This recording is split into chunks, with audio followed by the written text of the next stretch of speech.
Hello everyone and welcome to my first video of 2025, which also will be the first video of a new series I will be releasing called Another Quickie. And the purpose of this is to highlight and share with you one specific technique or a piece of information or a concept that is vital to my songwriting. So yeah, these will be kind of short videos to focus on one specific thing.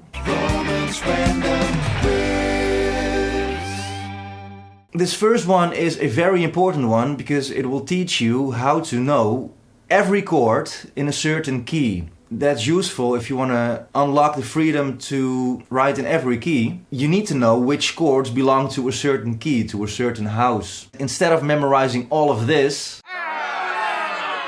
there is a very handy little trick on the guitar to help you along your way of finding the chords for a certain key. Actually, there's two things you need to know before you can apply this trick. Thing number one is you need to know what every note is on every fret of the E and the A string, your two thickest strings. That's very important. And you need to know how to play major and minor bar chords. So if you don't know that, study that first. And if you do know that, this will unlock your insight in the guitar and in music theory in a great way. It's really an eye-opener and a game changer. Let's use the key of C here. Every key has 3 major chords and 3 minor chords and 1 diminished chord. To know all of your major chords of a certain key, we go to the root of that key, in this case C. And then below that note is your 4th degree, another major chord, and the 5th one, another major chord.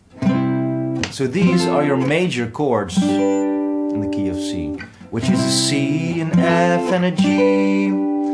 Then we need to know our minor variants of that, which is always 1.5 notes lower than the major variant. So you can also remember, if you're with your pinky on this root note, you can go fingers down until you reach your index finger, and that's your relative minor, which is A minor in the case of C. And there we have the same thing. For major we had this, and for minor, those are your minor chords. And then we miss our diminished chord, and that's actually in this minor box. Over there, and there you can build a diminished chord or a half diminished chord. That means we have an A minor, a D minor, an E minor, and a B half diminished or completely diminished, depending on what you look for. So that's easy, right? And this works for every key. So you just have to find the root of the key, and let's say we're in the key of B flat. Okay, B flat. B flat, E flat, and an F.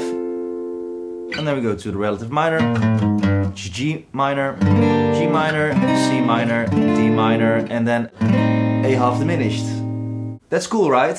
We can take it one step further. Actually, that doesn't change anything about what we're doing, but how we're looking at it, how we're looking at it from a conceptual standpoint.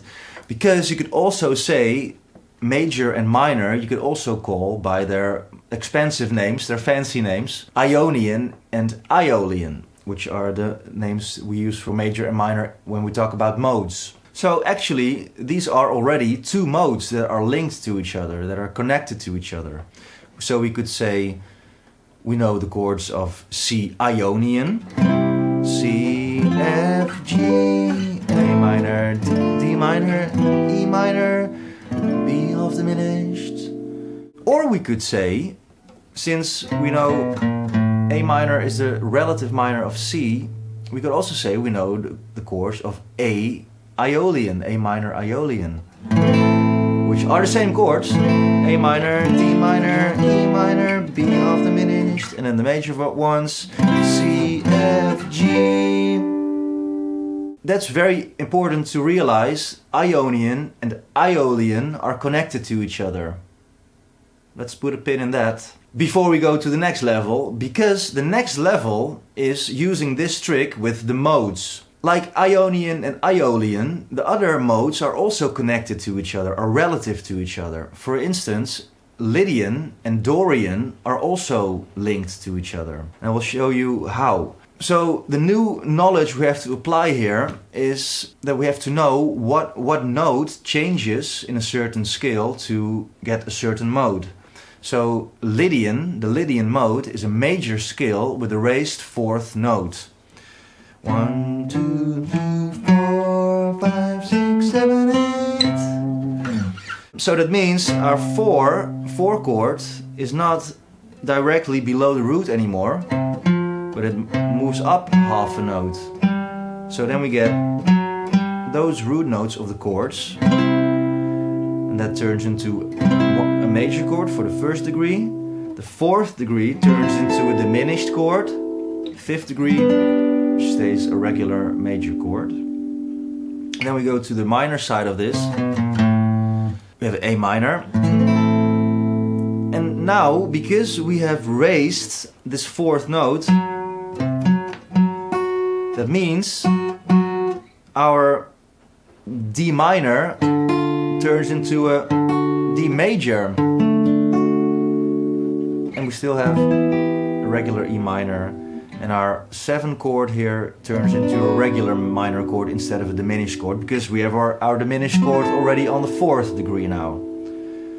So changing one note in the scale, that affects 3 chords in the progression. So that's very important to learn or to understand for applying this trick properly. Do you remember that I mentioned that Lydian is connected to Dorian like Ionian is connected to Aeolian? Well, I will show you how. So Lydian is a major scale with a raised 4. 1, 2, 3, 4, 5, 6, 7. Dorian is a minor scale with a raised 6. So 1, 2, 3, 4, 5, 6. Hey, that's the same notes. So we play. So we could also say we know the chords of A minor Dorian now, because the big thing there is this major 4 chord when you would see this as your home. 1, 2, 3, 4. Which has again to do with this raised 4th note in the Lydian thing, or the raised 6 out of the Dorian perspective. Turns our 4 chord or the 2 chord into a major chord. Then we have this minor 3 chord, or depending on how you look at it, the 5 chord. 1, 2, 3, 4, 5. And then this diminished F sharp to a regular G. Then we're back to A minor. So what we're doing here is for Lydian, but the same thing goes for Dorian, depending on your way of looking at this. Still with me? Then we go to the last one, which is the Mixolydian mode, and that's connected to the Phrygian mode. The Mixolydian mode is a major scale, 1, 2, 3, 4, 5, 6, with a minor 7 in it. By changing the major 7 to a minor 7, we again affect 3 chords in this mode. So our root notes now become, because this is the minor 7, that's Mixolydian. That gives us a major 1 chord, a major 4 chord, but a minor 5 chord, because that's this 7 note normally, which we lower half a note, which gives us a minor chord instead of a major chord. So that's a C, F and a G minor. And then on the other side we have the other chords, as we know by now, which is a A minor, a D minor. Because we have lowered this 7 note, our E minor chord turns into a diminished chord or a half diminished chord. Our 7 chord turns into a flat 7 major chord. This is looking at it from the Mixolydian side of life, but we could also look at this from the Phrygian perspective. Then we have to just start on the minor chord, because Phrygian is a minor tonality, and there we have a flat 2 to have a Phrygian scale. You you already hear that it sounds very Spanish. But we have the same shape with this little trick as for Mixolydian. And also the same chord, so a minor chord, a diminished chord, and then a flat 7. Actually, when you look at this from a Phrygian perspective, you have to say flat 2. Back to our roots, our minor home. And then the other side is the major chords, or at least the remaining chords, because they are not all major anymore. That's a minor chord now. So a quick summary, because this is getting longer than I anticipated to. So our relatives are Ionian and Aeolian. Then we have our variations with the modes. Lydian and Dorian. And then lastly we have Mixolydian and Phrygian. Mixolydian being... And that's also Phrygian, of course. So a great way to practice is pick a key, any key, and figure out which chords belong to the key and play them in a certain order to get something creative. See if you can come up with something nice. I hope this gave you some insight, that you learned something here. If you did and you like this kind of content, please consider subscribing, leaving a comment, liking, hitting the bell, everything you can imagine. And see you for our next one.